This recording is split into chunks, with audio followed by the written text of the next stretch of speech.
Hi friends, என்னோடய favourite frosting cream cheese frosting எப்படி பண்ணுறதுன்னு காணிக்கிறேன். Room temperature butter, room temperature cream சீஸை ஒரு பவுலில் போட்டு நல்லா மிக்ஸ் பண்ணுங்கள்.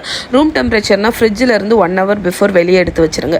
அது நல்லா ஃப்ளஃபியான ஒன்று ஐசிங் சுகரை கொஞ்சம் கொஞ்சமாக ஆட் பண்ணி நல்லா பீட் பண்ணுங்கள். இது ஒரு 4-5 minutes நீங்கள் நல்லா விப் பண்ண நல்லா லைட் அண்ட் க்ரீமி ஆகும். இப்போ இதில் ஃப்ளேவரிங்ஸ் ஆட் பண்ண போகிறோம். வெனிலா எசன்ஸ், லெமன் ஜூஸ், அப்புறம் ஒரு பிஞ்ச் உப்பு, அதையும் ஆட் பண்ணி நல்லா மிக்ஸ் பண்ணுங்கள். அந்த லெமன் ஜூஸ் இந்த பர்டிகுலர் ஃப்ராஸ்டிங்க்கு வந்து லைட்டான ஒரு புளிப்பு தன்மை கொடுக்கும். அது ரொம்ப டேஸ்ட்டாக இருக்கும். அவ்வளோதான், நம்மளோட க்ரீம் சீஸ் ஃப்ராஸ்டிங் ரெடி. இதை விட திக்காக வேணும், பைப் பண்ணுற மாதிரி வேணும்னா எக்ஸ்ட்ரா பவுடர்ட் சுகர் வந்து ஆட் பண்ணிக்கோங்க. ஐசிங் சுகர் நீங்கள் எக்ஸ்ட்ராவாக ஆட் பண்ணிங்கன்னா உங்களுக்கு வந்து கன்சிஸ்டன்சி திக்காக வரும். நீங்கள் பைப்பிங் பேக்கில் போட்டு இந்த ஃப்ராஸ்டிங்கை பைப் பண்ணலாம். பட் நான் வந்து ஜஸ்ட் வந்து லேயர்ஸாக தான் பண்ண போகிறேன். அதனால் எனக்கு அந்த அளவுக்கு திக்காக வேணும் அப்படின்னு அவசியம் இல்லை. அதனால் நான் குறைவான சுகர் தான் ஆட் பண்ணேன்.